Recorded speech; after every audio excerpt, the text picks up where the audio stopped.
Баршаңызға қайырлы күн достар. Сіздермен бірге Кәмшат. Бүгін сіздермен дәмі тіл үйіретін қатпарлы самсаның рецептімен бөліскім келеді. Қамыры қатпарлы әрі өте жұмсақ болып шығады. Видеоны соңына дейін көріңіздер. Ең алдымен біз самсаның қамырын дайындаймыз. Ол үшін бізге сүт, су, тұз, сары май, жұмыртқа және ұн қажет. Ең алдымен ыдысымызға жұмыртқамызды салып, қасықпен араластырып аламыз. Шай қасықпен жарты қасық тұз саламыз. Жақсылап араластырамыз.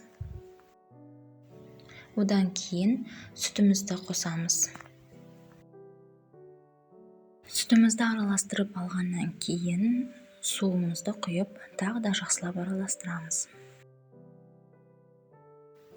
Одан кейін 50 грамм сары майды ертіп, қамырымызға қосамыз. Одан кейін ұнымызды біртіндеп саламыз. Жарты бөлігін салдым, кейін қажет жағдайда тағы да қосатын боламын.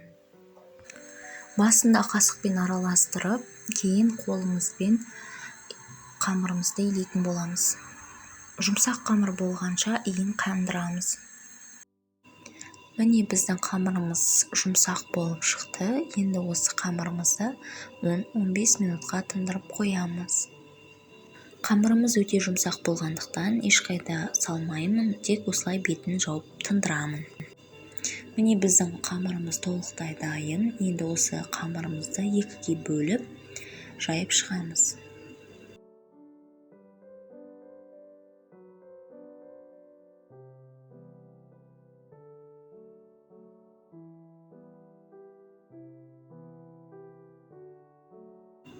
Міне қамырымызды толықтай жайып алдық. Осындай жұқалықта болуы тиіс. Енді осы қамырымызды бөлек бір жерге қоя тұрамыз. Қамырдың қалған екінші бөлігінде дәл осылай жайып шығамыз. Одан кейін осы қамырымызға сары майымызды ертіп, осылай жағып шығамыз.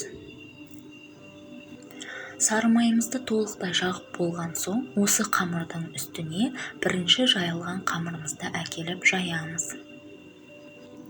Осылай екі қамырды біріктіріп алған соң, үстіне қалған ерітілген сары майымызды толықтай жағып шығамыз.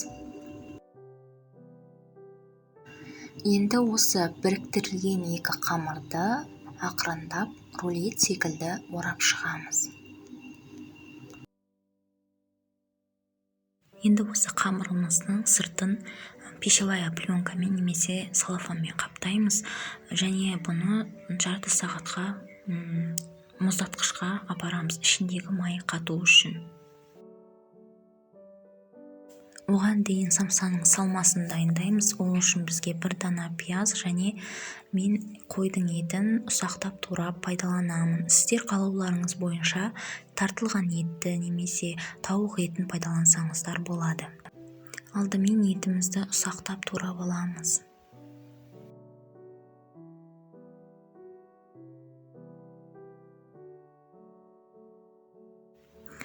Одан соң қойдың майында дәл сондай көлемде ұсақтап тураймыз.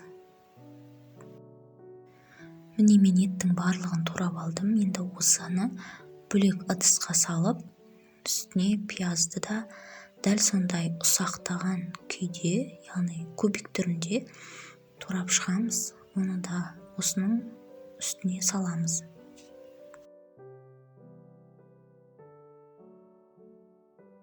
Дәміне қарай ас тұзын және қара бұрыш саламыз. Барлығын араластырып, бір шетке қоя тұрамыз. Мұздатқыштағы қамырымызды шығарып, бірнеше бөліктерге бөлеміз. Мен өзімнің формама сиятындай 8 бөлікке бөліп алдым және қалған қамырды қалауыңызша мұздатқышта сақтасаңыз болады. Енді осы бөліктерді қайтадан жайып шығамыз. Ол үшін осы рулет құсап оралған қамырдан кішкене бөліп аламыз да жаятын жақ бетін жабамыз.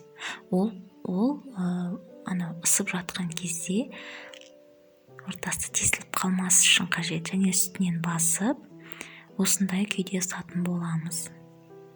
Бұл жерде бір ескеретін жайт, қамырды тек осы жақ бетінен ғана жаюымыз қажет. Қамыр өте жұқа ысылмауы қажет, себебі ол қатпарлы болмай қалады. Қамырдың жұқалығы міне осындай ғана көлемде болуы тиіс.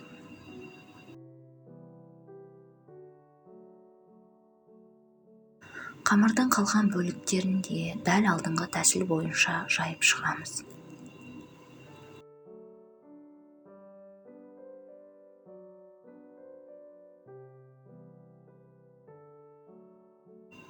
Міне мен барлық қамырды жайып шықтым.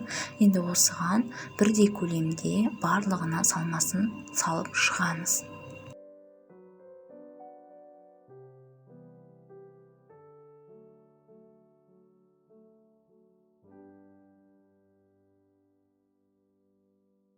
Салманың барлығын толықтай салып шыққан соң, самсаны жасау процесіне кірісеміз.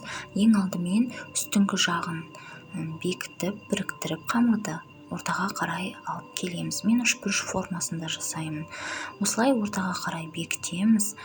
Сосын қаттырақ қысамыз. Қаттырақ қысып бекітеміз. Ортасы ашылып кетпеуі тиіс.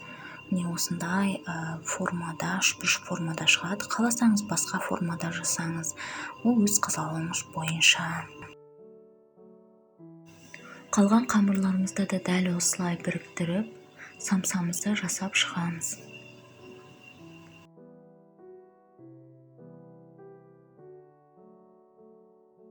Формамызды майлап алып, самсаларды салып шығамыз. Өздеріңіздің пештеріңіздің қызу температурасына қарай пісіретін боласыздар. Мен 200 градуста 30 минутта пісіремін. Ең соңында пешке салардың алдында жұмыртқаның тек сарысын жағамын. Самсаларымыз міне пісіп шықты. Енді осы противнен босатамыз. Сәл асты жабысуы мүмкін, ол ештеңе етпейді. Пышақпен сәл қозғап жіберсеңіздер, оңай алынады.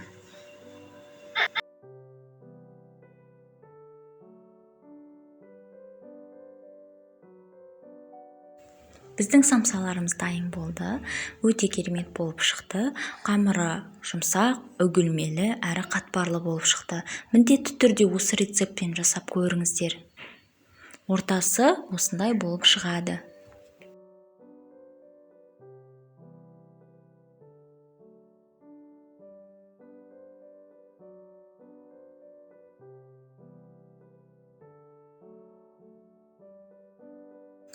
Видеоны соңына дейін қараған болсаңыздар, міндетті түрде лүпіл басып, пікір қалдырып, әрі менің YouTube каналыма тіркеліп кетіңіздер.